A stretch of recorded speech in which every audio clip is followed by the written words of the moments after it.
पंजाबी भाषा में एक टप्पा है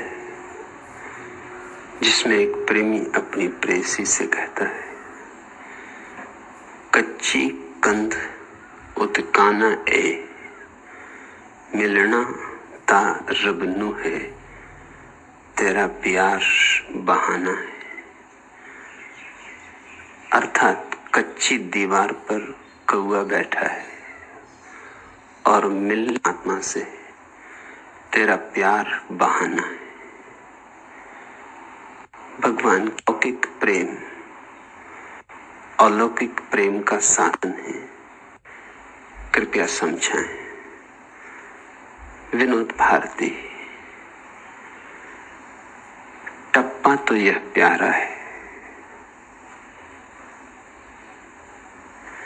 कच्ची कंध उते काना ए, कच्ची दीवार पर कौआ बैठा है। अधिकतर लोगों की जिंदगी बस ऐसी, दीवार कच्ची और कच्ची दीवार पर कौआ बैठा है। जिंदगी भी कच्ची और काली भी,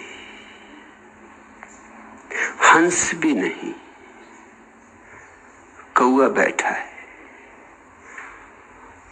और दीवार भी रेत की है, अभी है अभी नहीं हो जाएगी, कब गिर जाएगी पता नहीं, किस क्षण समाप्त हो जाएगी। कोई भविष्यवाणी नहीं कर सकता। और इस कच्ची दीवार पर बैठा भी कौन है? कुछ मूल्यवान नहीं, सब दो कौड़ी का है। कच्ची कंध उते काना ए, ये टप्पे सदियों सदियों में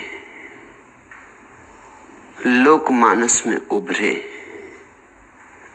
किसी एक व्यक्ति ने इन्हें लिखा नहीं। ये सदियों की मनुष्य की अनुभूति है, सदियों का सार है। ऐसे छोटे छोटे टप्पों में उपनिषद समा गए। और सच तो यह है, बहुत बार उपनिषद भी फीके पड़ जाते,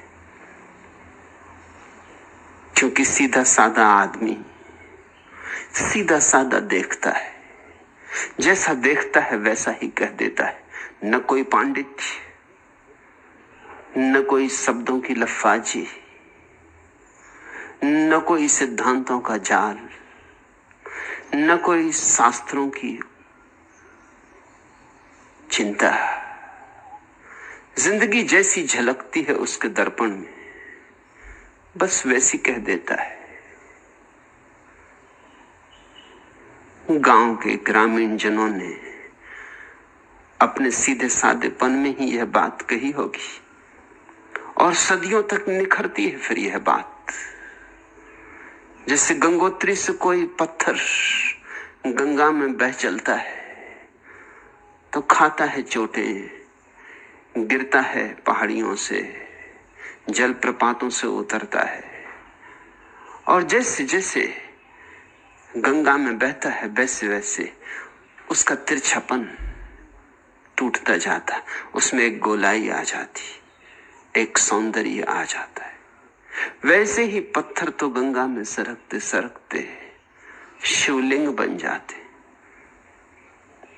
अपूर्व सौंदर्य को उपलब्ध हो जाते, ईश्वरीय हो जाते, परमात्मा की प्रतिमा बन जाते। ऐसे ही ये टप्पे हैं, सदियों तक बहते रहे हैं मनुष्य की चेतना की गंगा में। इनमें माधुरी भी आ गया, इनका तिरछापन भी कट गया। सिद्धांत जब नए नए जन्मते हैं किसी विचारक में, तो उनमें थोड़ा तो तिरछापन होता है, थोड़ा अहंकार होता है, अकड़ होती, मैं सही दूसरा गलत, ऐसी भ्रांति होती। लेकिन इस तरह के टप्पे किसी ज्ञानी से नहीं जन्मे, किसी व्यक्ति के हस्ताक्षर नहीं है इन पर, इन्हें किसी ने बनाया नहीं है, ये बने हैं। इनका विकास नैसर्गिक है, इसलिए सरल तो बहुत, सीधे तो बहुत, पर रसपूर्ण भी उतने। कच्ची कंध उते काना है, कच्ची है दीवार और दीवार पर कौआ बैठा है। कैसी प्यारी बात और किसने और कितने प्यारे ढंग से कह दी, और सीधी साफ। न जैन धर्म आएगा, न हिंदू धर्म, न इस्लाम, धर्मों के पार की बात हो गई, शास्त्रों का अतिक्रमण हो गया। यही तो मामला है, इतनी ही तो बात है। ये जिंदगी की दीवार कच्ची है, बहुत कच्ची है। ये नाव कागज की है, इससे तुम भवसागर पार न हो सकोगे। लाख करो उपाय, यह तो डूबेगी डूबेगी, इसका डूबना सुनिश्चित है। इधर से बचाओ, उधर से बचाओ, बचाने में ही नष्ट हो जाओगे। नाव ही कागज की है, सिर्फ दिखाई पड़ती है कि नाव है। कोई धन पर भरोसा किए बैठा है, कैसी कच्ची दीवार है। कोई पद पर भरोसा किए बैठा है, कैसी कच्ची दीवार है। सिकंदर जब भारत आया और पौरुष युद्ध में हार गया, तो सिकंदर के दरबार में जंजीरों और बेड़ियों में बंधे हुए पौरुष को लाया गया। युद्ध तो सघन हुआ था। पौरुष कुछ सिकंदर से कमजोर आदमी न था, शायद ज्यादा बलशाली ही था, लेकिन भारतीय मूढ़ता के कारण हारा। भारत हमेशा अपनी मूढ़ता के कारण परेशान हुआ है। न तो शक्ति की कमी है, न सामर्थ्य की कमी है, लेकिन मूढ़ता शक्ति और सामर्थ्य के ऊपर ऐसी सवार है कि शक्ति को भी नष्ट कर देती, सामर्थ्य को भी विकृत कर देती।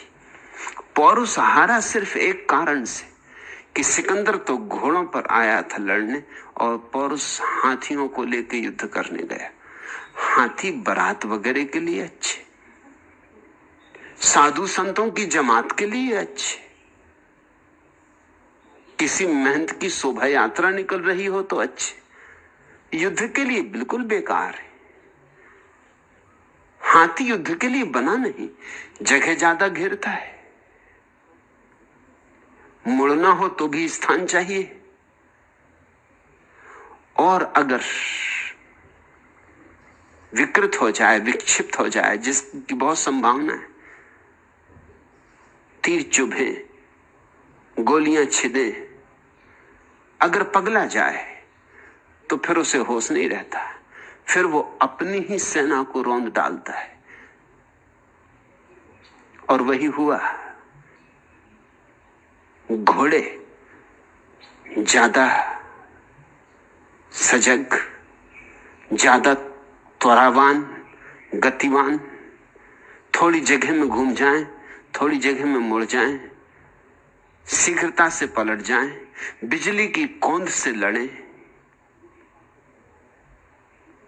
बचाव आसान, आक्रमण आसान, और कोई खतरा नहीं कि अपनी ही सेना को रौंद डालें। ज्यादा सरलता से वश में किए जा सके। ये जो लड़ाई हुई, इसमें सिकंदर नहीं जीता और पौरुष नहीं हारा, इसमें घोड़े जीते और हाथी हारे। मगर यही भारत का दुर्भाग्य है, आज भी हालत वही है। हम हमेशा पीछे, अभी भी हम बैलगाड़ियों पर भरोसा किए, अभी हमारे नेतागण चरखा चला रहे हैं। हारोगे नहीं तो क्या होगा, मिटोगे नहीं तो क्या होगा। और जब पौरुष को बंदी बना के लाया गया तो सिकंदर ने पूछा कि बोल तेरे साथ कैसा व्यवहार करूं।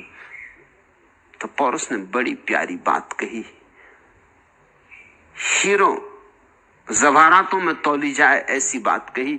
पौरुष ने कहा व्यवहार, वही व्यवहार जो एक सम्राट दूसरे सम्राट के साथ करता है। और याद रखना, कल तक मैं भी सम्राट था, आज जंजीरों में बंधा तुम्हारे सामने खड़ा हूं। आज तुम सम्राट हो, कल का ख्याल रखना, कल का कुछ पक्का नहीं। कल मुझे भी पता नहीं था कि एक ही दिन बाद यह हालत हो जाएगी। सिकंदर को बात समझ में आई, आंख बंद कर ली, कहते हैं सिकंदर ने क्षण भर चुप रहा और कहा जंजीरें अलग कर दो, बेड़ियां तोड़ दो और लाओ दूसरा सिंहासन, मेरे पास ही पौरुष को बिठाओ। वह ठीक कहता है, कच्ची कंध उते कानाए, कच्ची दीवार पर कौआ बैठा है, कब उड़ जाएगा कुछ भरोसा नहीं। दीवार बड़ी कच्ची है, कौआ ना भी उड़ेगा तो भी गिरेगी, कौए को उड़ना ही पड़ेगा। मगर कितने अकड़ते हैं लोग, पद पर होते हैं तो कैसे अकड़ जाते हैं, पैर जमीन नहीं छूते, पंख लग जाते, होश ही नहीं रह जाता। पद जैसी बेहोशी लाता है, कोई चीज और नहीं लाती। धन क्या पास हो, दीवाने हो जाते, जैसे सब पा लिया और सब यहीं पड़ा रह जाएगा, कुछ साथ न जाएगा। जब बांध चलेगा बंजारा, सब यहीं पड़ा रह जाएगा और सारी मेहनत जो इसे जुटाने में गई पानी में गई। पानी पर लकीरें खींच रहे हैं लोग, पानी पर हस्ताक्षर कर रहे हैं लोग। जैन शास्त्रों में एक बड़ी प्यारी कथा है, तुमने चक्रवर्ती शब्द सुना होगा, लेकिन ठीक ठीक शायद उसका अर्थबोध तुम्हें न हो। चक्रवर्ती का अर्थ होता है वह व्यक्ति जो छयों महाद्वीप का सम्राट हो, सारी पृथ्वी का, जिसका राज्य कहीं भी समाप्त ना होता हो, जिसके राज्य की कोई सीमा ना हो, जिसका चक्र पृथ्वी के चारों तरफ घूमता हो। तो चक्रवर्ती सम्राट बड़ी मुश्किल से कोई हो पाता, बड़ी मुश्किल से, करीब करीब असंभव है मामला।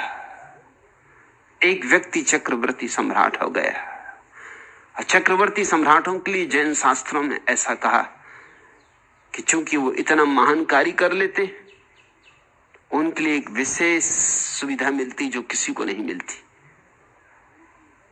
जब वे स्वर्ग जाते तो स्वर्ग में मेरु पर्वत है, जैन शास्त्रों की पुराण कथा है, सुमेरु है। वह पर्वत सच में ही अचल है। इस पृथ्वी के पर्वत तो कहने को ही अचल है, आज हैं कल नहीं हो जाते। पृथ्वी के पर्वत भी नहीं हो जाते। जमीन पर बहुत से नए पर्वत पैदा हो गए हैं, पुराने पर्वत विदा हो गए हैं। विंध्याचल सबसे पुराना पर्वत है, उसकी कमर झुक गई, वो बूढ़ा हो गया है, वो मर रहा है, मरण सैया पे पड़ा है। और हिमालय अभी बच्चा है, अभी बढ़ रहा है, अभी बड़ा हो रहा है, रोज थोड़ा सा ऊपर उठ रहा है, हर साल कोई 1 फीट ऊपर उठ जाता है, अभी विकासमान है। विंध्याचल सबसे पुराना पर्वत है, हिमालय सबसे नया।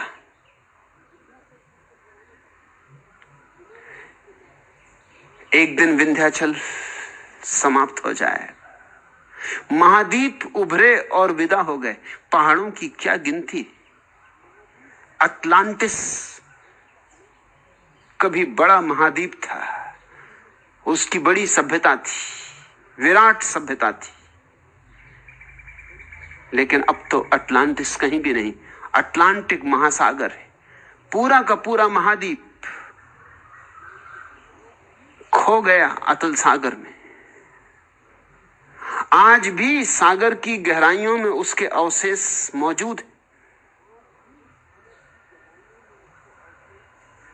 इस पृथ्वी पर तो हम काम चलाओ रूप से कहते हैं कि पर्वत अचल, वे भी चलते हैं, वे भी गिरते हैं, उठते हैं, वे भी बच्चे होते हैं, जवान होते हैं, बूढ़े होते हैं, लेकिन स्वर्ग में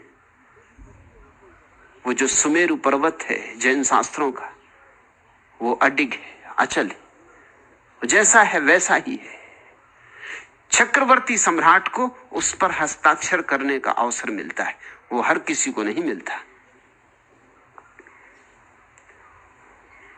तो यह एक व्यक्ति चक्रवर्ती सम्राट हो गया, इसके आनंद का ठिकाना ना रहा। बस इसके जीवन में एक ही आकांक्षा थी कि सुमेरु पर्वत पर हस्ताक्षर कर दूं, क्योंकि और कहीं भी हस्ताक्षर करो तो मिट जाएंगे। अरे पर्वत ही खो जाएगा तो हस्ताक्षर कहां बचेंगे। पानी पर हस्ताक्षर करो जल्दी मिट जाते हैं, पहाड़ पर करोगे थोड़ी देर में मिटेंगे, मगर मिटेंगे जरूर, देर अबेर की बात है। कच्ची कंध उते कानाए, कच्ची दीवार पर कौआ बैठा है। ये सम्राट बड़ा प्रसन्न था, मरण सैया पर भी प्रसन्न था। पूछा भी किसी ने कि आप इतने प्रसन्न हैं, क्या बात? तो उसने कहा बस एक ही आकांक्षा थी, वो पूरे होने के करीब आ रही, कि सुमेरु पर हस्ताक्षर कर सकूंगा। उस पर किए हस्ताक्षर कभी नहीं मिटते, मिटते ही नहीं, क्योंकि सुमेरु ही नहीं मिटता है।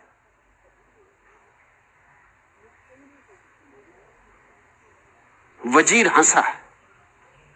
सम्राट ने कहा तुम क्यों हंसते हो? उसने कहा कि अभी कहूंगा तो समझ में ना आएगा, लेकिन सुमेरु पर्वत पर पहुंचकर समझ में आ जाएगा कि मैं क्यों हंसा था।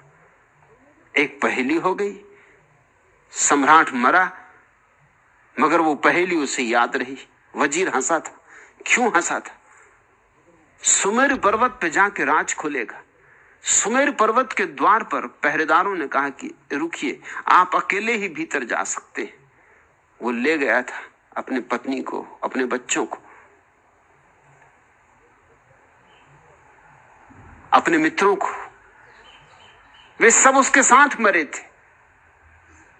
उनके मरने का इंतजाम किया गया था, क्योंकि अकेले क्या मजा कि तुमने सुमेरु पर हस्ताक्षर किए।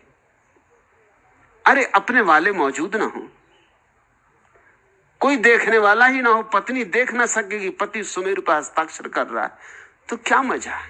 बच्चे न देख सके, मित्र न देख सके, तो ले गया होगा मित्रों को, बच्चों को, अखबार वालों को, फोटोग्राफरों को, जन संपर्क अधिकारियों को ले गया होगा। मगर पहरेदार ने कहा कि आप अकेले ही जा सकेंगे, इन सबको बाहर ही छोड़ना होगा, ये नियम है। उसे बड़ा दुख हुआ। उसने कहा ये कैसा नियम? जीवन भर मेहनत की, सारा जीवन बर्बाद किया, सिर्फ इस आशा में कि दिखा दूंगा, जिनको दिखाना है उनको बाहर छोड़ दूं, कृपा करो जाने दो। वो पहरेदार हंसा, वो हंसी ठीक वैसी ही थी जैसी वजीर की। वजीर की याद आ गई, पूछा सम्राट ने पहरेदार से, हंसते क्यों हो? उसने कहा कि जब तुम पहुंचोगे सुमेर पर्वत पर तो तुम्हें समझ आ जाएगा, मगर मेरी मानो, मत आग्रह करो इनको ले जाने का, नहीं तो पीछे पछताओगे। जब उसने ये कहा तो सम्राट अकेला ही गया, लेके छेनी हथौड़ा, क्योंकि सुमेर पर नाम खोदना है, और जाके चकित हो गया। तब वजीर की हंसी भी समझ में आ गई, तब पहरेदार की हंसी भी समझ में आ गई, तब ये बात भी समझ में आ गई कि अच्छा हुआ मैंने पहरेदार की बात मान ली और अपने संगी साथियों को साथ न लाया, नहीं तो बड़ी भद्द हो जाती। और वजीर क्यों हंसा? बूढ़ा होशियार था। और पहरेदार ने क्यों रोका? ये नियम उचित है। मामला ये था कि सुमेर पर्वत तो बड़ा पर्वत था, न ओर न छोर, विराट था, अंतहीन था, लेकिन उस पर जगह ही न थी जहां हस्ताक्षर करो। इतने हस्ताक्षर हो चुके थे, इतने चक्रवर्ती सम्राट पहले हो चुके थे, खोज खोज मर गया, जगह ना मिले। सोच के तो गया था बड़े बड़े अक्षरों में हस्ताक्षर करूंगा, ऐसे कि किसी ने भी ना किए हो, मगर जगह ही ना थी। लौट के पहरेदार से पूछा कि क्या करूं, वहां तो कोई जगह ही नहीं। पहरेदार ने कहा कि मेरे पिता भी यहां पहरेदार का काम करते थे, उनके पिता भी यहां पहरेदार का काम करते थे, उनके पिता भी। ये हमारा वंशानुगत काम है और ये हमेशा हुआ, ये कोई नई बात नहीं। जहां तक मुझे याद है, जहां तक मेरे पिता को याद था, उनके पिता को याद था, जब भी कोई चक्रवर्ती आया यही झंझट खड़ी हुई कि वहां जगह नहीं। और उपाय एक ही कि तुम पुराने कुछ नाम पहले साफ कर दो और अपना नाम लिख दो। यही होता रहा है, पुराने नाम साफ करने पड़ते हैं और नया नाम लिखना होता है। सम्राट के हाथ से हथौड़ी और छेनी गिर गई। उसने कहा वजीर ठीक हंसा था। तो क्या मतलब हुआ? आज मैं हस्ताक्षर करके जाऊंगा, कल कोई मेरे नाम को पहुंच के हस्ताक्षर करेगा। कल कोई लिख गया है, उसका नाम मैं पहुंचूंगा और हस्ताक्षर करूंगा। मजा ही जाता रहा। चाहे जल पर हस्ताक्षर करो और चाहे सुमेरु पर्वत पर। कच्ची कंध उते कानाए, ये दीवार ही कच्ची, और इस कच्ची दीवार पर कौआ बैठा है। कौआ प्रतीक है चालबाजी का। लोकमानस में कौआ चालबाजी का प्रतीक है, बहुत चालबाज। कहते हैं कौए की एक ही आंख होती मगर दोनों तरफ देखता रहता, एक ही आंख से। पक्का चालबाज है। काना है मगर दुनिया को धोखा देता दो आंखों का। उसी आंख से बाएं देखता, उसी आंख से दाएं, गटर पटर करता रहता है, यहां से वहां आंख को दौड़ाता रहता है। कौआ बहुत चालबाज है, बड़ा होशियार है। लोकमानस में कौए का जो प्रतीक है वो चालबाजी का, बेईमानी का, धोखाधड़ी का, सार संक्षेप में कहो तो राजनीति का, कूटनीति का। इतनी कूटनीति, इतनी चालबाजी, इतनी बेईमानी, और हाथ क्या लगेगा? ये कच्ची दीवार। और अभी उड़े, अभी वक्त आ जाएगा, अभी खबर आती होगी कि बस समय समाप्त हुआ, कि अब चलो, कि यमदूत द्वार पर आके खड़े हो गए। 4 दिन की जिंदगी में कितना धोखा देते हो, कितनी बेईमानी करते हो, क्या पा लेते हो। हाथ क्या लगता है? कुछ भी तो हाथ नहीं लगता। हाँ, चालबाजियों में कुछ गमा जरूर देते हो। वो जो सरलता लेके आए थे जगत में, वो गमा देते। सरलता का प्रतीक है हंस, शुभ्रता का, शुक्लता का। इसलिए जब कोई ज्ञान को उपलब्ध हो जाता उसे हम परमहंस कहते। वो पुनः बच्चे की भांति सरल हो गया, जिससे बच्चा होता कोरी किताब की तरह, जिस पे अभी कुछ लिखा नहीं गया। वैसा चित्त हंस कहा जाता है।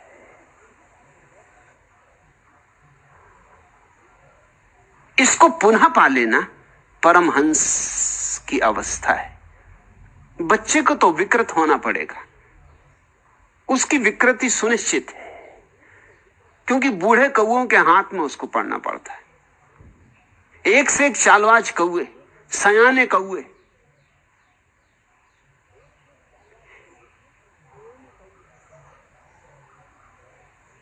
मेरे दादा, मेरे पिता के पिता थोड़ी सी बातें कहते थे, सीधे साधे आदमी थे, ग्रामीण आदमी थे, मगर जो थोड़ी बातें कहते थे वो मतलब की बातें थी।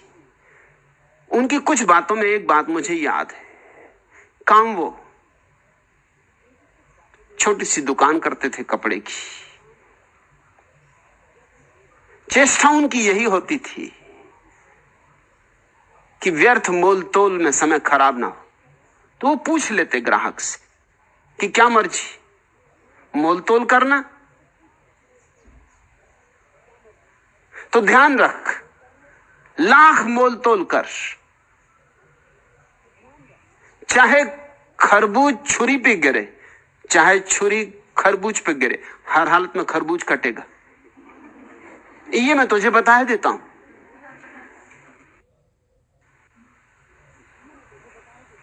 मोल तोल से तुझे कुछ लाभ ना होगा, तू हमें ना काट सकेगा।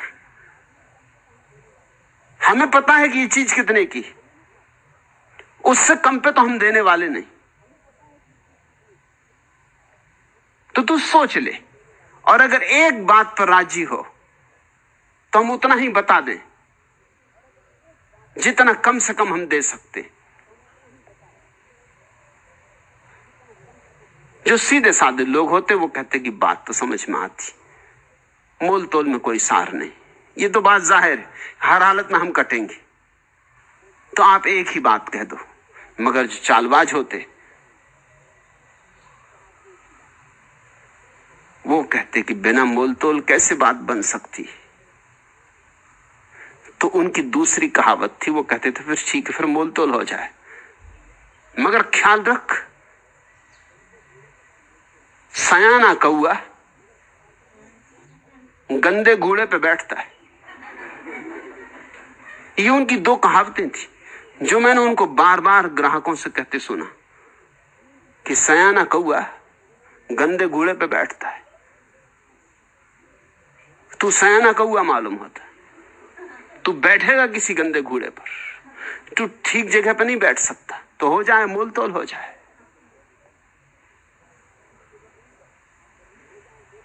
कुछ लोग मोल तोल के इतने आग्रही होते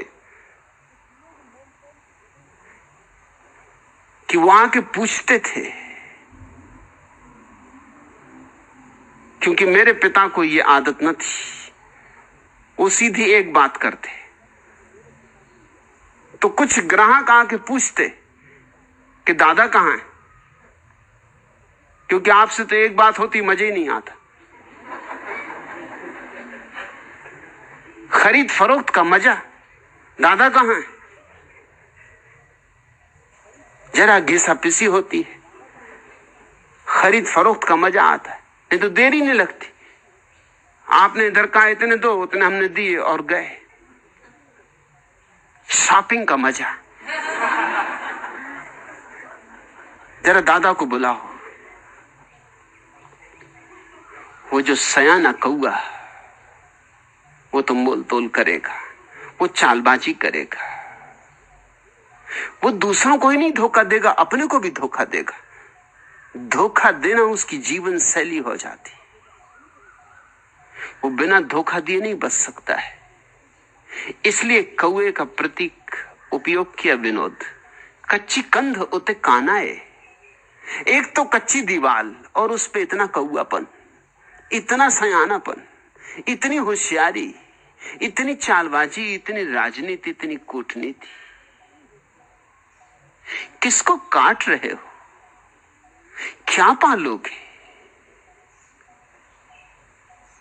मिलना ता रब नू है, तेरा प्यार बहाना है। सच में ही प्यारी बात है कि मिलना तो है परमात्मा से और तेरा प्यार तो बहाना है। जो जानते हैं वे सभी इस बात पर राजी होंगे कि हमारा प्रेम यूं है जैसे पूर्णिमा का चांद झील में झलकता हो। माना कि झील में झलकता चांद सच्चा चांद नहीं, मगर सच्चे चांद की ही झलक है। माना कि झील में कूदोगे तो चांद को नहीं पाओगे, कूदोगे तो वो जो झलक भी दिखाई पड़ रही थी चांद की वो भी खो जाएगी। चांद को पाने के लिए तो झील में कूदने से कुछ सार नहीं, कितनी ही डुबकी मारो वहां चांद है नहीं। मगर चांद हो या ना हो, है तो असली चांद का ही प्रतिबिंब। जो समझदार हैं वो झील में चांद को देखकर असली चांद की यात्रा पर निकल जाते। तब झील का चांद चांद की तरफ अंगुली का इशारा बन जाता। चांद तो ऊपर है, दूर है, मगर झील का चांद उसकी तरफ इशारा बन जाता है। झील में नहीं उतरना है, मगर वो जो पार चांद है उसकी यात्रा पर जाना। झील तब सहयोगी हो जाती, तब झील शास्त्र बन जाती। तो शास्त्र का दो तरह से उपयोग किया जा सकता है। जो समझदार हैं वो शास्त्र का इशारा पकड़ के निशब्द की यात्रा पर निकल जाते हैं। शब्द का इशारा, निशब्द की यात्रा। संसार का प्रेम और परमात्मा की खोज। क्योंकि प्रेम तो प्रेम है, संसार में केवल उसका प्रतिफलन बन रहा है। संसार दर्पण है। लेकिन जो नासमझ है वो शास्त्रों में ही डुबकी मारते रहते, वो शब्दों के ही ऊहापोह में पड़ जाते, वो शब्दों के जाल में उलझ जाते। वो भूल ही जाते कि शब्द तो केवल तस्वीर है, उसे खोजना है जिसकी तस्वीर है। सदियों के प्रेमियों का अनुभव इसमें समाया हुआ है। जैसे कोई हजारों गुलाब के फूल इकट्ठे करे और उनसे इत्र निचोड़ ले तो शायद कुछ बूंद ही इत्र बने, मगर उस बूंद में हजारों फूलों का रस होगा, सुगंध होगी, सार होगा, प्राण होगा, आत्मा होगी। मनुष्य जाति का सदियों सदियों का अनुभव यह है। कितने लोगों ने प्रेम नहीं किया? ऐसा कौन है जिसने थोड़ा ना बहुत प्रेम ना किया हो? कंजूस से कंजूस भी थोड़ा ना बहुत प्रेम करता है।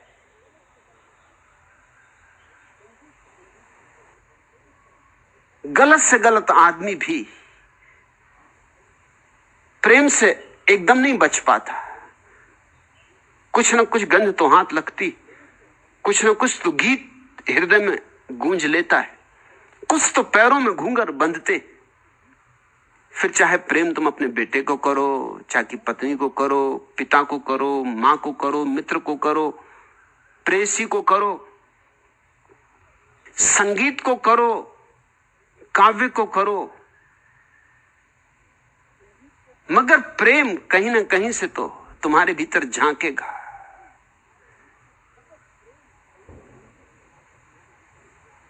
इन सारे प्रेमों के अनुभव का जो इत्र है वह यह है कि कोई भी प्रेम तृप्त नहीं कर पाता। चाहे तुम अपनी पत्नी को कितना ही प्रेम करो, अपने पति को कितना ही प्रेम करो, तृप्ति नहीं मिलेगी। तृप्ति न मिलने के कारण भ्रांति पैदा होती, लगता है ये पत्नी ठीक नहीं, लगता है ये पति गलत मिल गया, ये दुर्भाग्य मेरा कि किस दुष्ट से साथ हो गया,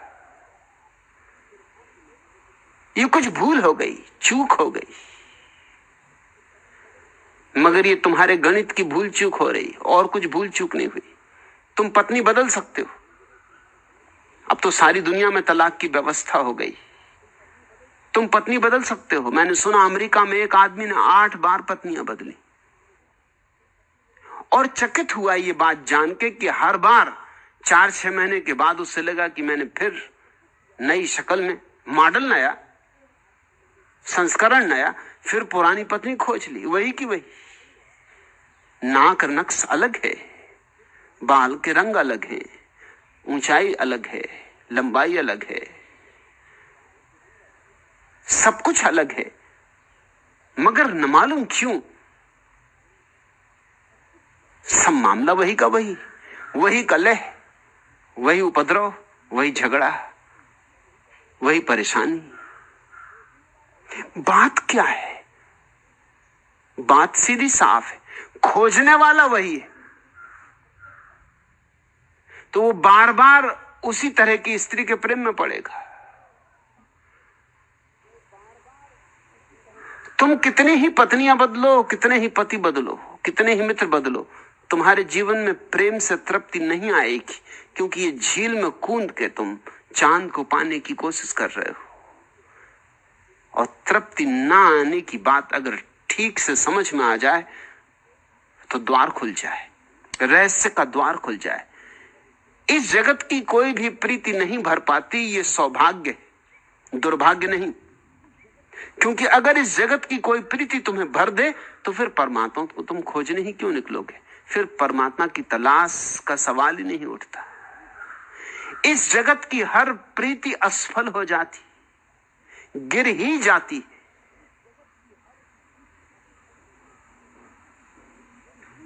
क्यों गिर जाती?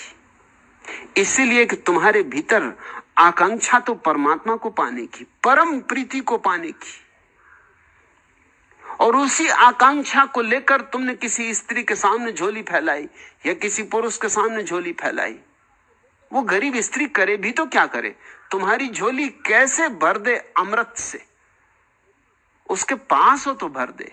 वो खुद भिखारिन, वो खुद ही झोली फैलाए तुम्हारे सामने खड़ी।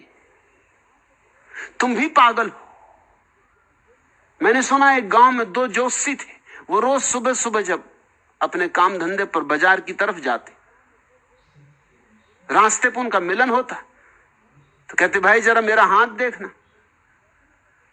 एक दूसरे का हाथ देखते, चौनी एक दूसरे को थमा देते, हर्जा भी नहीं था कुछ, चौनी मिल भी जाती, चौनी दे भी दी जाती, पैसा जितना था अपने पास अपना, जितना उसके पास था उसका, और हाथ मुफ्त में दिखाई हो जाती।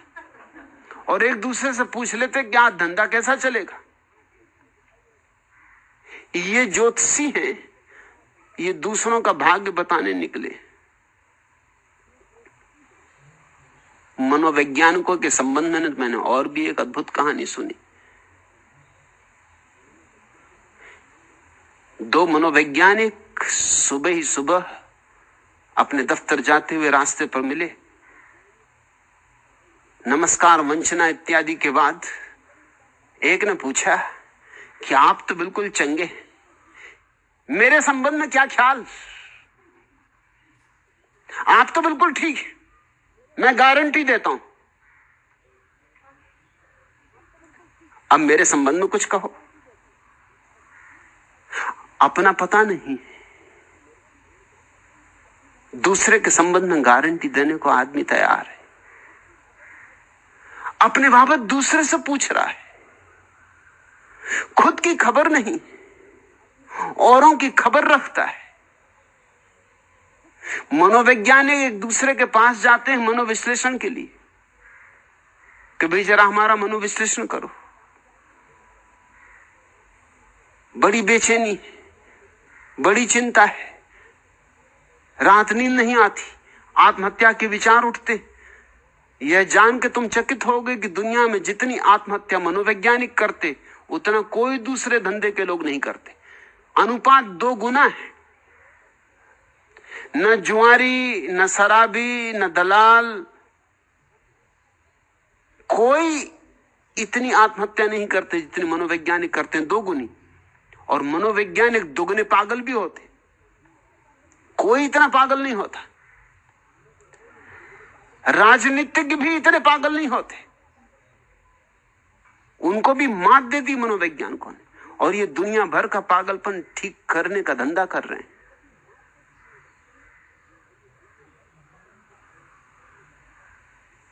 अजीब अवस्था है यहां भिकमंगों के सामने झोली फैलाए खड़े कि कुछ मिल जाए, कि आज बिना लिए नहीं हटूंगा। पत्नी तुमसे मांग रही कि प्रेम दो, तुम पत्नी से मांग रहे हो कि प्रेम दो। प्रेम दे कौन? दोनों मांगने वाले, देने वाला तो कोई भी नहीं, दाता तो कोई भी नहीं, दोनों भिकमंगे।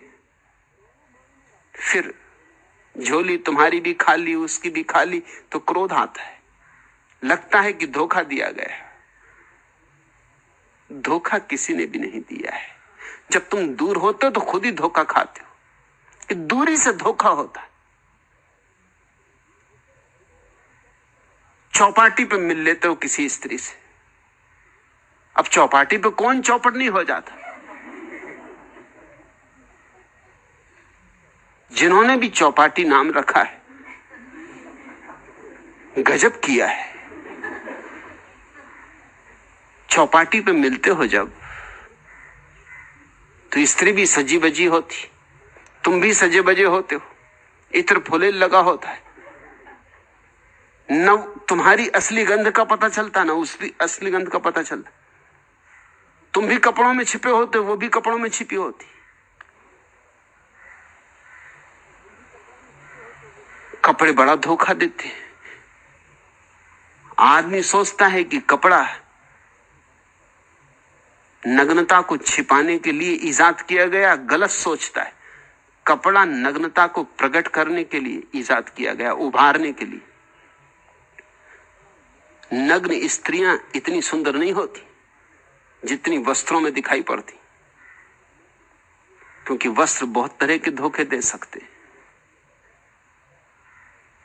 ढले हुए स्तन ऐसे मालूम हो सकते हैं जैसे जवान, छातियां जिनकी हड्डियां निकली हो, लेकिन कोट के भीतर भरी हुई रुई ऐसी भ्रांति दे सकती कि ठेठ हनुमान जी चले आ रहे हैं।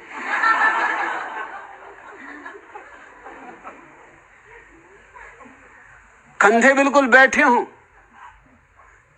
कि कोई देख ले दफा कंधा तो फिर लौट के ना देख, ऐसा भागे, मगर कंधों में रुई भरी हुई है। मेरी एक सन्यासिनी है, माधुरी, पूरा परिवार सन्यासी है। माधुरी सन्यासी है, उसकी बहन सरिता सन्यासिनी है, उन दोनों की मां सन्यासिनी है। माधुरी की मां ने मुझे कहा कि उसको स्तन का कैंसर हो गया था, तो उम्र होगी कोई 55 वर्ष, तो स्तन काट देने पड़े, दोनों स्तन काट देने पड़े। एक का तो काटना निश्चित था, दूसरे में खतरा था कि फैल सकेगा, तो पहले से ही काट देना ठीक था। वो बहुत परेशान थी। हिंदुस्तान तो है नहीं, अमेरिका है। अमेरिका में दोनों स्तन ना हो स्त्री के तो मरी गई समझो, जिंदा ही क्या रहा। फिर सारा खेल स्तन का है। बच्चे ही नहीं जी रहे हैं स्तन से, बूढ़े भी स्तन से ही जी रहे हैं। बच्चे भी दूध पी रहे हैं, बूढ़े भी दूध पी रहे हैं। तो बहुत दुखी थी। डॉक्टर ने कहा दुखी होने की कोई भी जरूरत नहीं, अब तो प्लास्टिक के स्तन उपलब्ध हैं। तो स्तन तो दोनों कट गए और प्लास्टिक के स्तन उसे दे दिए गए। मुझसे कह रही थी कि मैं मैक्सिको से लौट रही थी, तो एक चौराहे पर रुकी, पुलिस वाले से पूछने को रास्ता, उसकी नजरें मेरे स्तन पर अटक गई। आपकी सन्यासिनी हूं, मजाक सूझा। कभी जिंदगी में ऐसा मजाक मैंने किया भी नहीं था, मगर आपकी सन्यासिनी हूं तब से मजाक भी करना आने लगा। मैंने उससे पूछा पसंद आए? वो थोड़ा हिचकिचाया, माथे पे पसीना आ गया, घबराया, इधर उधर देखा। मैंने कहा घबराने की कोई जरूरत नहीं, पसंद आए? सच सच बोलो। उसने कहा पसंद। सुंदर? तो माधुरी की मां ने दोनों स्तन निकाल के उसको दे दिए कि फिर तुम ही रख लो, तुमको पसंद आ गया तुम ही रख लो। वो मुझसे कह रही थी उसकी हालत देखने जैसी थी, हाथ में प्लास्टिक के स्तन लिए वो ऐसा खड़ा था कि उसे कुछ सूझे नहीं अब करे क्या ना। किम कर्तव्य विमूढ़ हो गया बिल्कुल।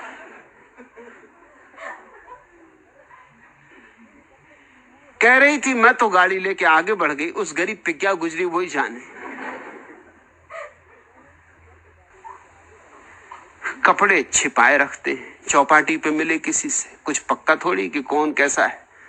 ये तो असलियत बाद में पता चलेगी, ये तो जब पास आओगे तब पता चलेगी। कोई किसी को धोखा नहीं दे रहा है, कोई किसी को धोखा देने नहीं निकला है, लेकिन दूरी धोखा पैदा कर देती, दूरी भ्रम पैदा कर देती, मृग मरीचिका पैदा हो जाती। तुम सोचते हो कि मिल गई वह स्त्री जिसकी तलाश थी जन्मों जन्मों से। स्त्री सोचती मिल गया वह व्यक्ति जिसकी तलाश थी जन्मों जन्मों से। और जब पास आते हो तो पता चलता है कि साधारण स्त्री है, साधारण पुरुष है, कहीं कुछ मिला नहीं।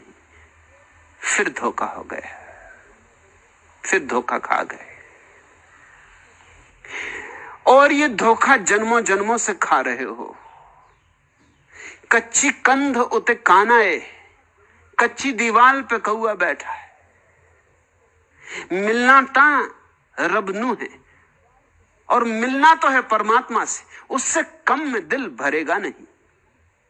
जब तक सागर ही बूंद में ना उतरेगा तब तक तृप्ति असंभव है।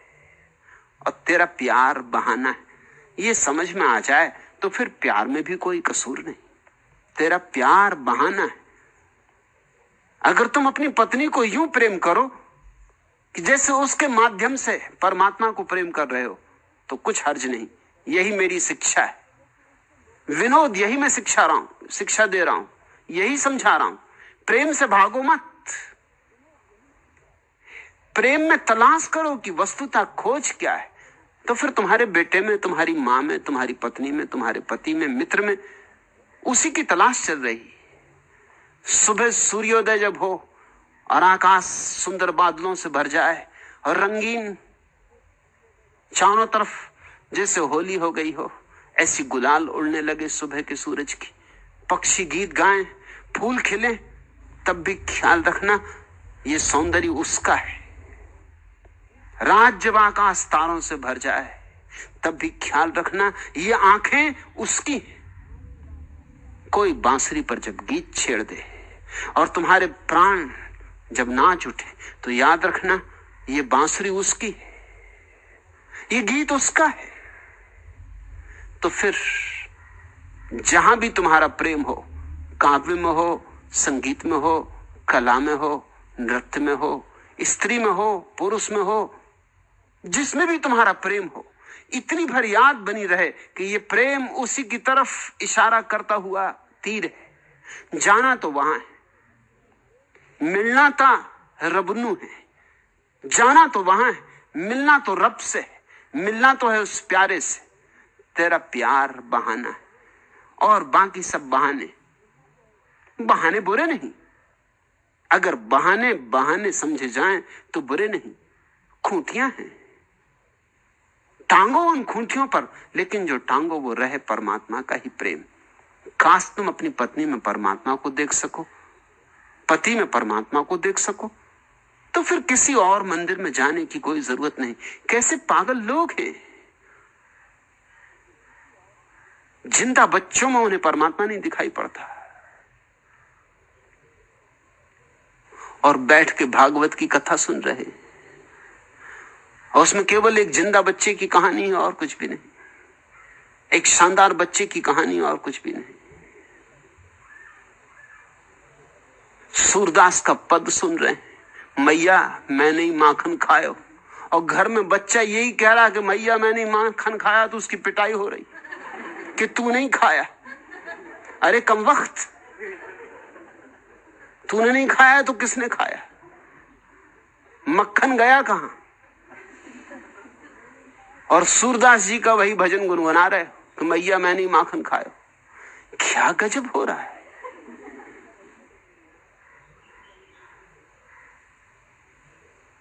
कृष्ण किसी की मटकी में कंकड़ मार के फोड़ देते, आहा गदगद हो रहे हैं भक्त। डोंगरे महाराज की आंखों से आंसू बह रहे हैं, भक्तों की आंखें गीली हुई जा रही। आंसू नहीं टपक रहे, बूंदी टपक रही।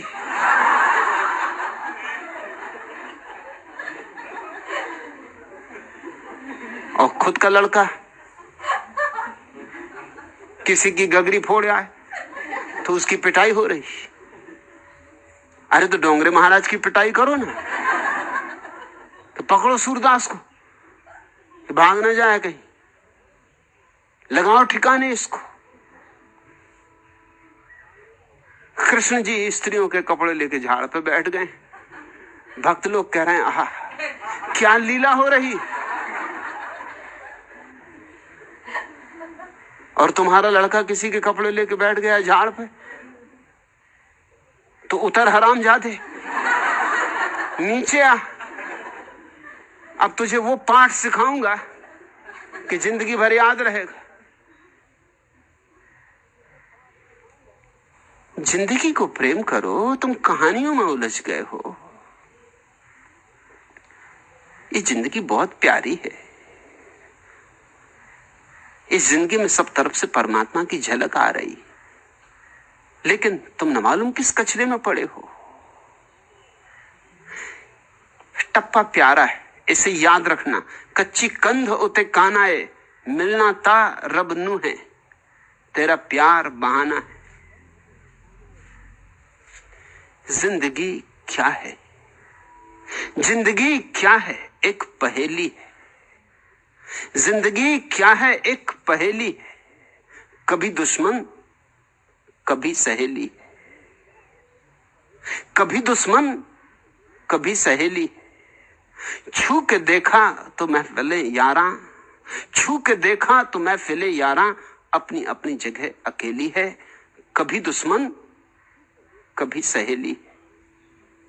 दिल के सहरा में साथ की कश्ती, डगमगाते हुए ढकेली। जिंदगी के सहरा में साथ की कश्ती, डगमगाते हुए धकेली है। कभी दुश्मन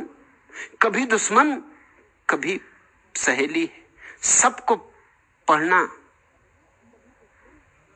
इसको पढ़ना बड़ी तवज्जो से, इसको पढ़ना बड़ी तवज्जो से, यही तकदीर की हथेली है। कभी दुश्मन कभी सहेली। छिल गई उंगलियां इसे छूके, छिल गई उंगलियां इसे छूके। तुमसे किसने कहा चमेली? कभी दुश्मन कभी सहेली, कभी दुश्मन कभी सहेली। जिंदगी क्या है? एक पहेली। कभी दुश्मन कभी सहेली, लेकिन सब तुम पे निर्भर है। जिंदगी ना तो दुश्मन और ना जिंदगी सहेली। तुम समझो तो सहेली, तुम न समझो तो दुश्मन। तुम समझो तो परमात्मा के सिवाय और कुछ भी नहीं, और तुम न समझो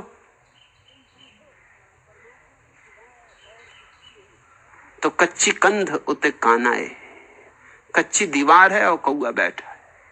और तुम समझो तो शाश्वत है, और हंसों की पंथियां उड़ी जा रही, परम हंसों की पंथियां उड़ी जा रही।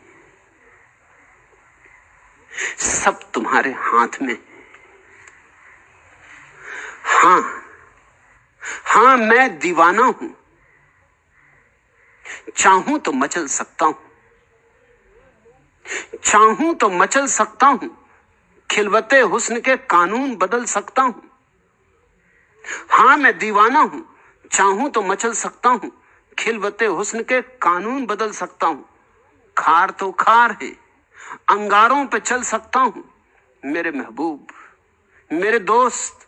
नहीं, ये भी नहीं, मेरी बेबाक तबीयत का तकाजा है कुछ और।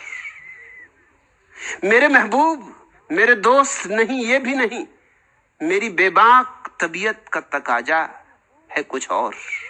इसी रफ्तार से दुनिया को गुजर जाने दूं, दिल में घुट घुट के तमन्नाओं को मर जाने दूं, तेरी जुल्फों को सरे दोष बिखर जाने दूं, मेरे महबूब, मेरे दोस्त। मेरे महबूब, मेरे दोस्त। नहीं, ये भी नहीं, नहीं, ये भी नहीं, मेरी बेबाक तबीयत का तकाजा है कुछ और। मेरी बेबाक तबीयत का तकाजा है कुछ और। एक दिन छीन लूं मैं अजमते गाफिल का जुनू, तोड़ दूं मैं शौकते दुनिया का फुसूं, और बह जाए यहीं नब्ज जरो सी का खूं। गैरते इसको मंजूर तमाशा है यही, गैरते इसको मंजूर तमाशा है यही, मेरी फितरत का मेरे दोस्त तकाजा है यही। हाँ मैं दीवाना हूं, चाहूं तो मचल सकता हूं, खिलवते हुस्न के कानून बदल सकता हूं। खार तो खार है, अंगारों पे चल सकता हूं, मेरे महबूब, मेरे दोस्त। नहीं, ये भी नहीं, मेरी बेबाक तबीयत का तकाजा है कुछ और। इस क्षुद्र में ही समाप्त नहीं हो जाना है, विराट को पाना है। समय में ही समाप्त नहीं हो जाना है, शाश्वत में घर बनाना है। मेरी बेबाक तबीयत का तकाजा है कुछ और। दूसरा प्रश्न, दत्ता बाल के संबंध में और थोड़ी जानकारी। 3 साल पहले मैं मिरज में था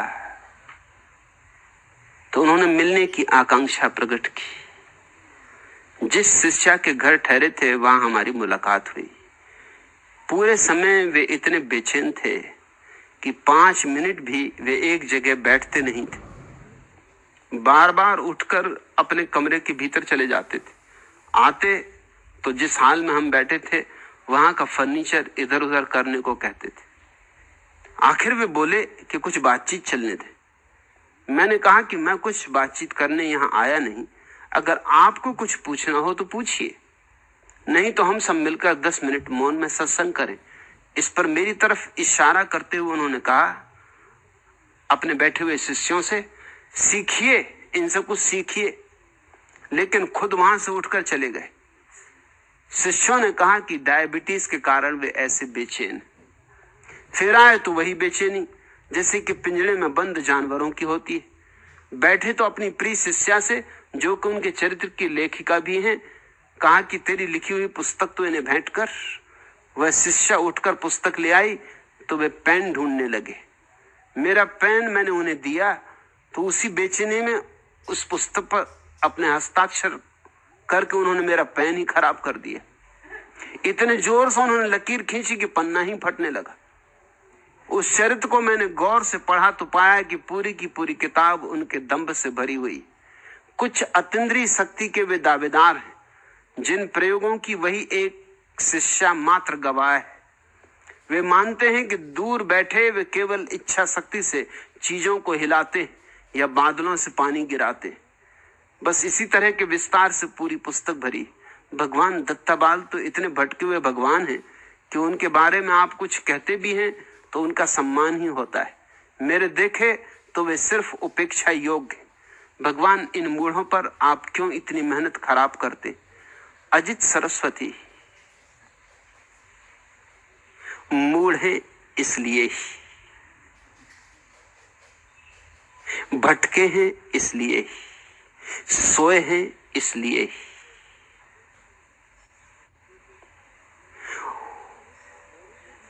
और ये साधारण मूढ़ नहीं, ये ऐसे मूढ़ हैं कि औरों को भी मूढ़ बना रहे। इसलिए इन पे थोड़ी ज्यादा ही मेहनत करनी पड़ती। कुछ तो मूढ़ होते हैं, खुद ही मूढ़ हैं, बस अपने में उनकी मूढ़ता सीमित है। ज्यादा खतरा नहीं, संक्रामक नहीं, बीमारी फैलाते नहीं, उनकी बीमारी छूत की बीमारी नहीं। मगर ये उन मूढ़ों में से हैं जिनकी बीमारी छूत की बीमारी है। अजित सरस्वती का प्रश्न महत्वपूर्ण है, क्योंकि कई बार अनेक मित्रों ने यह प्रश्न पूछा कि आपको क्यों समय खराब करना चाहिए, जाने दो भाड़ में।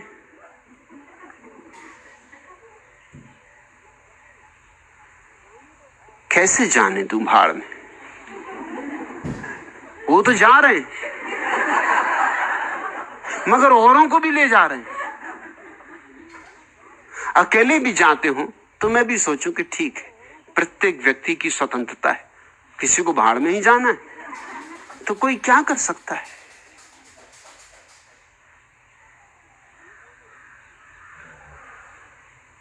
इतना ही कह सकते हैं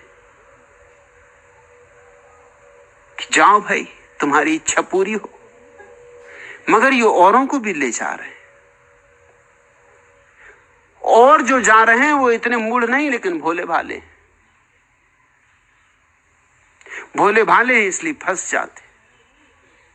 उन भोले भालों को जगाने के लिए इतनी मेहनत करनी पड़ती।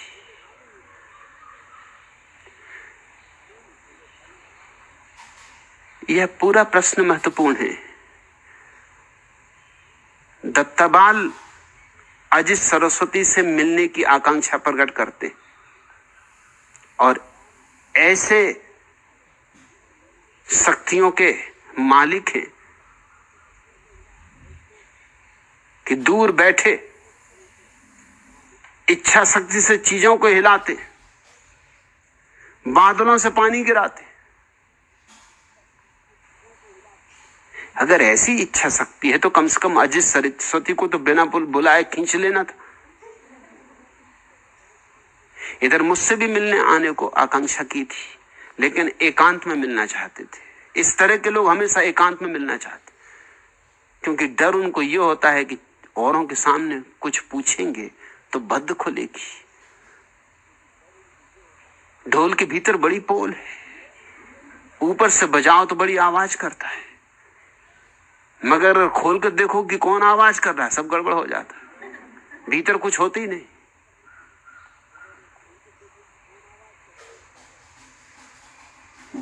किसी उपद्रवी ने चंदूलाल के बेटे को, टिल्लू गुरु उनका नाम, जन्मदिन पर एक ढोल भेंट कर दिया।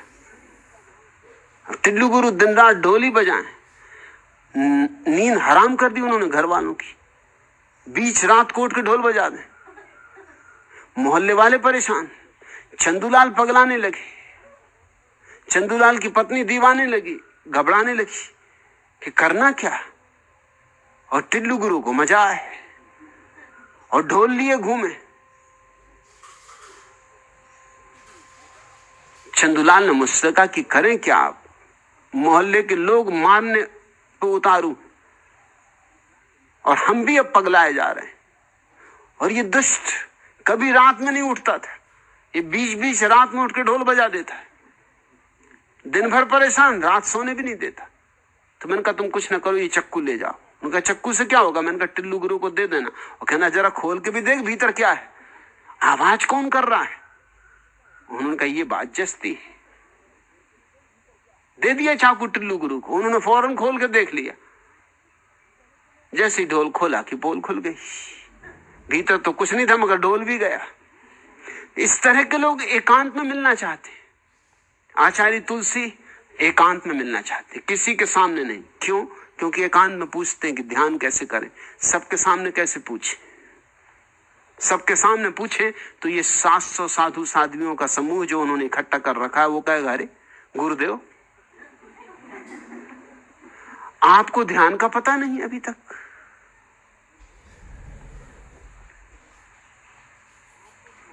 दत्ताबाल एकांत में मिलना चाहते थे। मैंने कहा कि मिल तो सकते मगर एकांत में नहीं। सबके सामने जो पूछना हो पूछ लेना। फिर नहीं आए, क्योंकि तो सबके सामने आना, तो उसका मतलब ये हुआ कि अभी कुछ कमी है। नहीं तो आने की क्या जरूरत है, क्या मिलने की जरूरत है? जब सब पा ही लिया जैसा कि दावा है उनका, तो अब किससे मिलना, क्या पूछना? मुझसे तो नहीं मिल सके तो सोचा होगा चलो अजित सरस्वती को बुला लें, शायद इनसे कुछ राज हाथ लग जाए। बुला तो बैठे, लेकिन बात कैसे शुरू करें, कहें क्या? इसलिए उन्होंने कहा कि कुछ बात शुरू करिए, और ठीक किया। आज सरस्वती ने कहा कि मैं कुछ बात करने आया नहीं, आपने बुलवाया, मैं तो आया भी नहीं। अगर आपको कुछ पूछना हो तो पूछिए। बस बिल्कुल ठीक यही प्रत्येक सन्यासी को स्मरण रखना चाहिए।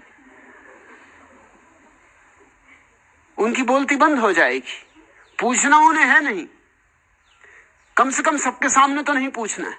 तुम ही अपने आप कह जाओ, कुछ ऐसा बन जाए मामला तो ठीक, तो वो सुन लें। पूछें तब तो बात गड़बड़ हो जाएगी।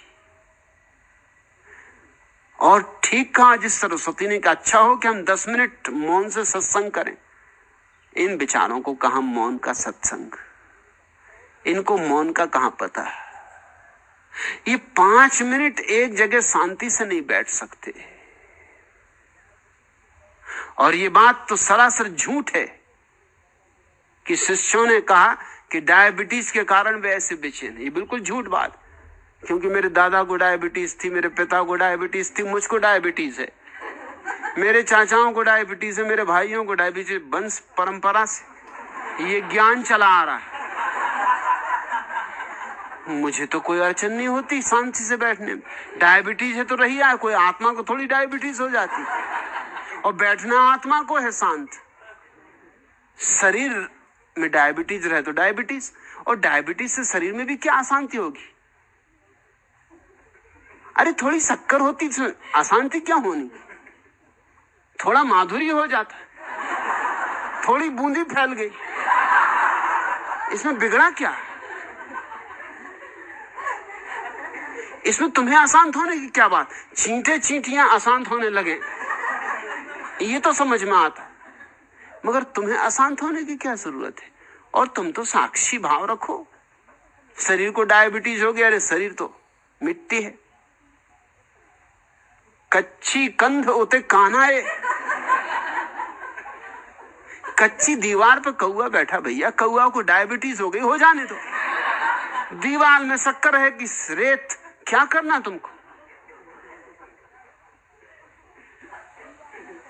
मगर अजित कहते हैं कि वे पूरे समय इतने बेचैन थे कि 5 मिनट भी एक जगह बैठते नहीं थे। इसी तरह के बेचैन लोग इस देश को सदियों से चला रहे हैं, खुद बेचैन हैं और दूसरों को बेचैन कर रहे हैं। उनकी सत्य की खोज और परमात्मा की खोज इत्यादि सब सिर्फ बेचैनियों के लक्षण, और कुछ भी नहीं। बार बार उठकर अपने कमरे के भीतर जाते थे। क्या जरूरत बार बार कमरे के भीतर जाने की और आने की? सोहन बाबा मुक्तानंद का सत्संग करने गई थी एक दिन। मैंने पूछा, सोहन फिर क्या हुआ? मैंने कहा कि बड़ा गजब का सत्संग हुआ। बस 2 मिनट बाबा बैठे और फिर बाबा भीतर गए, फिर बाबा बाहर आए, फिर बाबा भीतर गए, फिर बाबा बाहर आए। बस यही होता रहा। भक्तगण खबर नहीं कि बाबा भीतर गए, देखते रहो बैठे, बाबा भीतर चले गए। फिर 2 मिनट बाद भक्त खबर नहीं कि बाबा आ रहे हैं, फिर बाबा आ जाएं, फिर बैठ गए बाबा, फिर खड़े हो गए, फिर भीतर चले गए। जब बहुत इस तरह का सत्संग हो गया तो सोहन ने कहा अपन भी अपने घर जाएं। अरे जब बाबा ही बाहर भीतर हो रहे हैं तो हम क्यों बाहर रहे? सत्संग खत्म, बाबा बाहर भीतर होते रहे। ये तुम्हारे आबा बाबा, इसका मतलब ये होता आए गए आबा बाबा।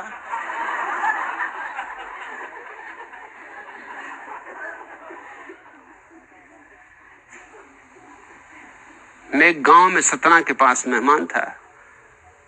वहां लोग आदर से गांव में जो बाबा हैं उनको बाबाजू कहते। मैंने कहा ये और अच्छा शब्द तुमने खोज लिया, बाबाजू। यानी बाजू, दूसरी बाजू, बाजू, ये भी ठीक है। इस बाजू भी आते जाते हैं, इसी बाजू रहते हैं ज्यादातर तो। मगर उन लोगों को बड़ी हैरान हुई जब मैंने उनसे कहा कि बाजू का मतलब हुआ कि उस बाजू, इस बाजू आ रहे, जा रहे, नाव चला रहे। ये ठीक तुमने देखा? यही हालत है तुम्हारे साधु सन्यासियों की, बेचैन है, परेशान है, अपने हाथ से परेशान है। क्यों? क्योंकि शांति का कोई सूत्र तो समझा नहीं। शांति का सूत्र समझने के लिए किसी के चरणों में बैठना पड़े, वो साहस नहीं, वो समर्पण नहीं। मौन होने के लिए कोई कला सीखनी पड़े, उस सीखने के लिए झुकना पड़े। झुकना तो केवल कुछ दुस्साहसी लोगों की हिम्मत की बात है, सबकी बात नहीं। अकड़े हुए लोग, अहंकारी लोग, दंभी लोग, ये तो बिना जाने दावा करने लगते हैं जानने का। तब फिर ये अड़चन खड़ी होती, अब वो कैसे बैठे शांति से? 10 मिनट इतने लंबे मालूम पड़ेंगे जिसका हिसाब नहीं। एक गांव में सत्संग हो रहा था, बहुत शोरगुल मच रहा था। तो जो बाबाजू सत्संग करवाने आए थे, उन्होंने कहा कि भाइयों एवं बहनों, अरे शांति ऐसी होनी चाहिए कि सुई भी गिरे तो आवाज सुनाई पड़े, सब शांत हो जाओ। सब शांत हो गए। 1 मिनट शांति रही। उन्हीं बाबाजू के शिष्य ने पूछा, गुरुदेव अब तो सुई गिराइए। अरे बहुत देर हुई जा रही है, अब तो सुई गिराइए।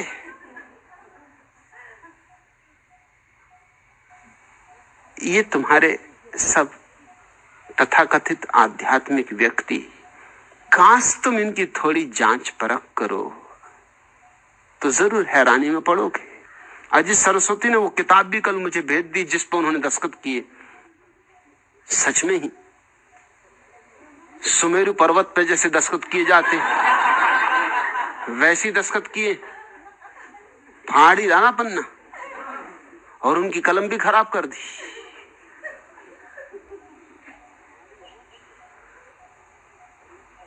पूरे समय बेचैन, एक जगह बैठते नहीं, बार बार उठकर कमरे के बाहर भीतर आते जाते, और जिस हाल में बैठे थे वहां का फर्नीचर इधर उधर करने को कहते थे। आखिर वे बोले कि कुछ बातचीत चलने दे। मैंने कहा कुछ बातचीत करने यहां आया नहीं, अगर आपको कुछ पूछना हो तो पूछिए, नहीं तो हम सब मिलकर 10 मिनट मौन में सत्संग करें। इस पर मेरी तरफ इशारा करते उन्होंने वहां बैठे अपने शिष्यों से कहा, सीखिए, इनसे कुछ सीखिए। उनको तो सीखना नहीं, वो तो सीख चुके। शिष्यों से कहा सीखिए। तो ये क्या करते रहे शिष्यों को? अब तक उनको क्या सिखाया? ये आना जाना सिखाया, फर्नीचर जमाना सिखाया, लेकिन खुद वहां से उठ के चले गए। 10 मिनट बैठना तो उन्हें मुश्किल हो जाता।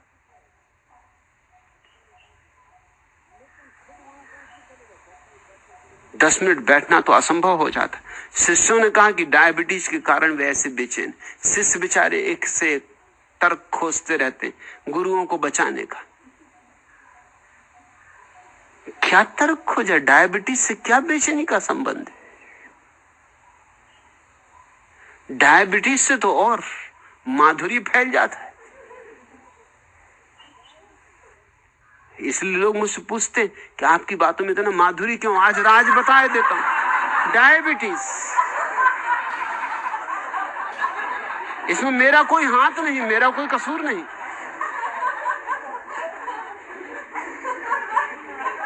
और जब डायबिटीज होगी तो शब्दों में माधुरी होगा ही।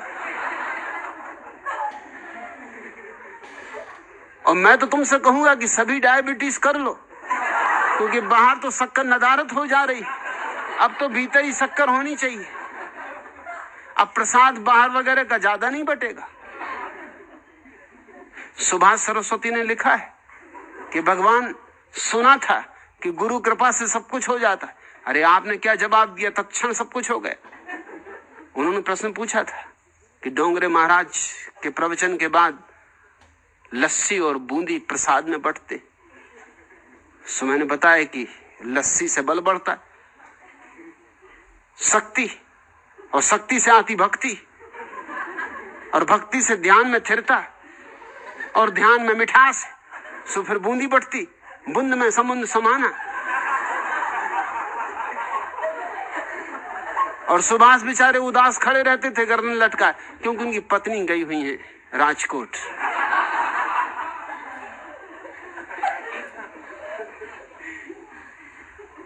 और पुराने ढपके सन्यासी हैं, सो वो पत्नी की राह देखते रहते हैं, ऐसी गर्दन तिरछी के राजकोट की तरफ सिर झुकाए।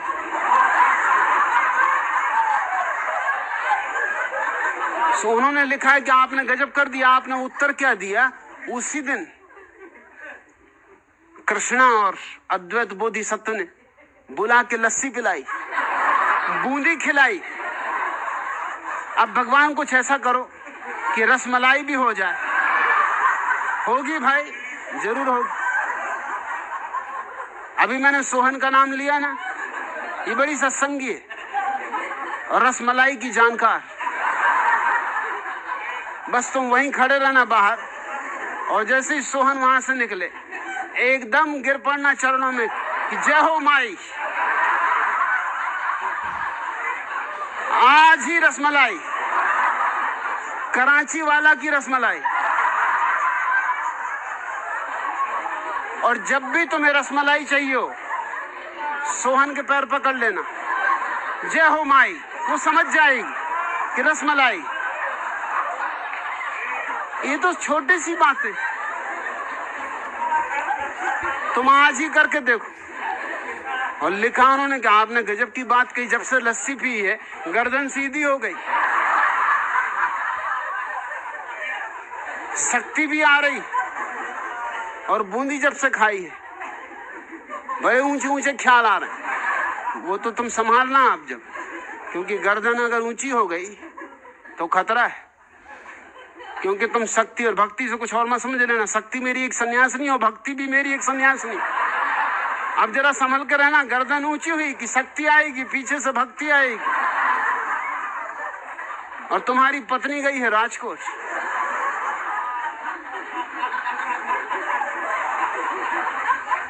कच्ची कंध होते कानाए, कच्ची दीवार पे कौआ बैठा, मिलना तो रबनू है, तेरा प्यार बहाना है। ख्याल रखना कि तुम्हारा रब तो राजकोट गया, और ये भक्ति शक्ति आए तो घबराना मत। तुम तो साफ कह देना कच्ची कंध होते कान आए, अरे ये तो कच्ची दीवार है, कौआ बैठा, हम तो रसमलाई खाएंगे। हमें ना भक्ति चाहिए ना शक्ति चाहिए। और गर्दन सीधी करनी मत, सीधी गर्दन में बड़े खतरे। वो तो तुम राजकोट की तरफ ही झुकाए रखो।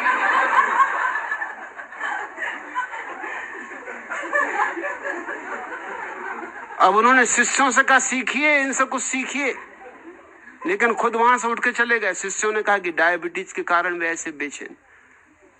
डायबिटीज से क्या बेचैनी का संबंध? अरे डायबिटीज तो यूं समझो कि रसमलाई फैल गई, इसलिए तो मुझे कोई रसमलाई वगैरह लेने की जरूरत ही नहीं पड़ती।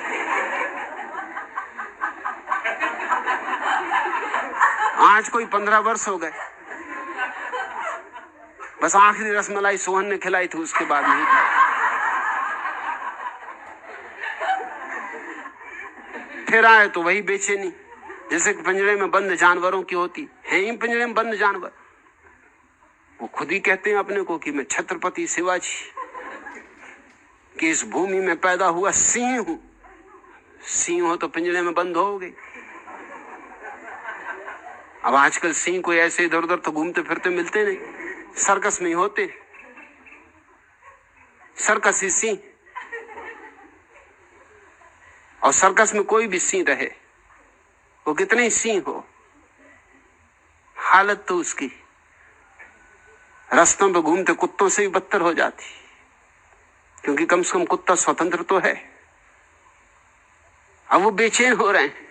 बेचैनी का कारण ये है, आकांक्षा थी बड़ी, महत्वाकांक्षा थी बड़ी, प्रसिद्धि मिले, यश मिले, जगत में ख्याति मिले, झंडा फहरा दूं हिंदू धर्म का दुनिया में।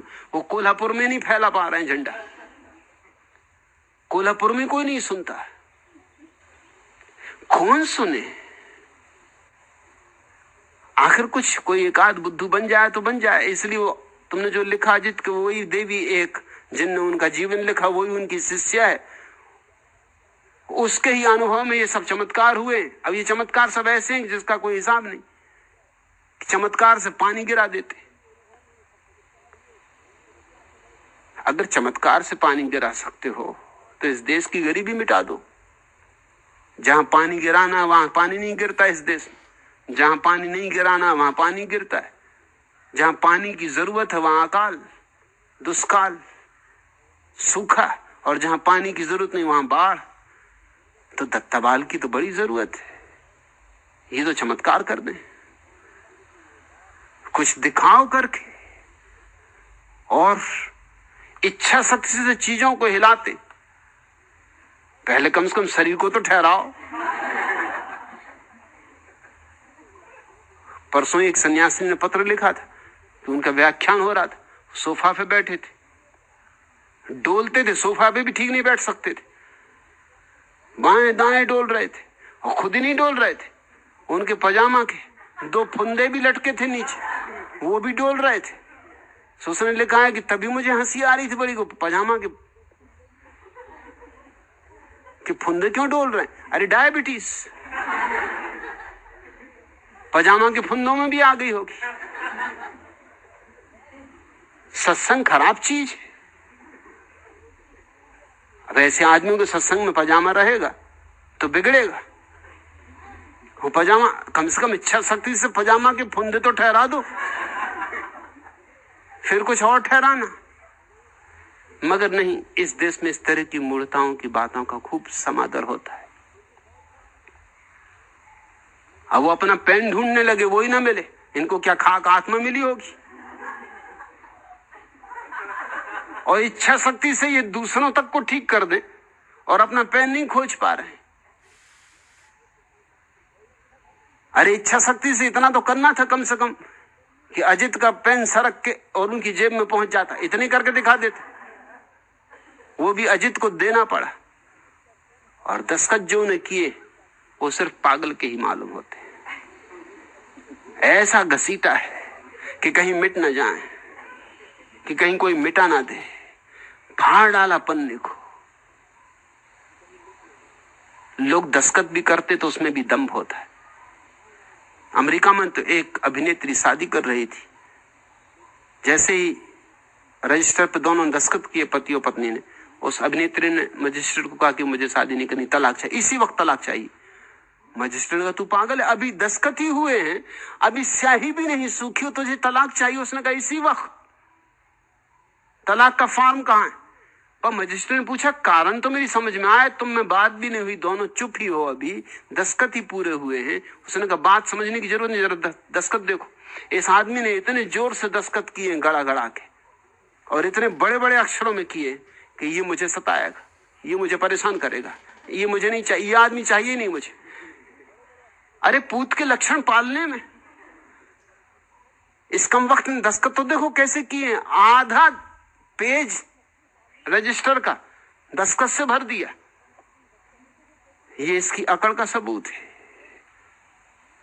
आदमी की छोटे छोटे कृत्य में भी सबूत तो होते हैं, छोटी छोटी बात में भी लक्षण तो होते हैं।